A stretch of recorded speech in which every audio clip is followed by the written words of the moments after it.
कैसा लगेगा जब ये जानोगे कि आपके आसपास घूम रहे जो लोग हैं वो भी उसी का रूप है जो आपके आराध्य हैं। फिर कहाँ जाएगा आपका क्रोध, बैर, ईर्ष्या?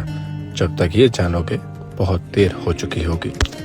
13वां अध्याय। विश्वानर को वरदान। नंदीश्वर बोले, हे ब्रह्मा जी के पुत्र, अब महादेव के उस चरित्र को सुनिए जो उन्होंने विश्वानर के घर अवतार लिया था। एक समय नर्मदा नदी के तट पर धर्मपुर नामक एक रमणीक नगर था जिसमें शिव भक्त विश्वानर नामक एक मुनि रहता था। वह संपूर्ण शास्त्रों का वेता और शिवजी के चरणों में निपुण था। पश्चात शुचिष्मति नामक ब्राह्मणी की कन्या से उसका विवाह हुआ। एक समय उसकी पतिव्रता स्त्री ने उसकी बड़ी सेवा की तो उसने प्रसन्न हो उसे वर देना चाहा। पत्नी ने कहा, यदि आप प्रसन्न है तो मुझे महादेव जी के समान पुत्र दे।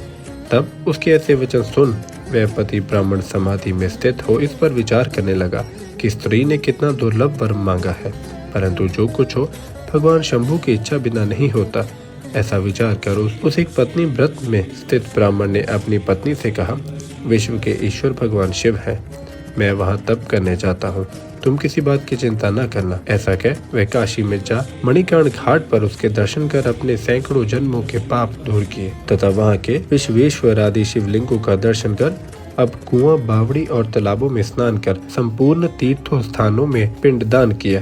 फिर सहस्त्रों प्रकार के भोजन आदि से वहाँ के ब्राह्मणों एवं मुनियों को तृप्त कर सब लिंगों की पूजा यथोचित उपचार कर पूजन किया और बार बार ये विचारता रहा कि क्या इन लिंगों द्वारा पुत्र की कामना निश्चित को प्राप्त होगी। उसे ज्ञात हुआ कि अवश्य ही वीरेश लिंग इसके लिए प्रशंसनीय है। उसने वर्षों उस लिंग की पूजा द्वारा अपनी स्त्री के मनोरथ सिद्ध करना चाहा। इस प्रकार उस धीरकृत ब्राह्मण ने उस वीरेश लिंग की यथाविधि पूजा की।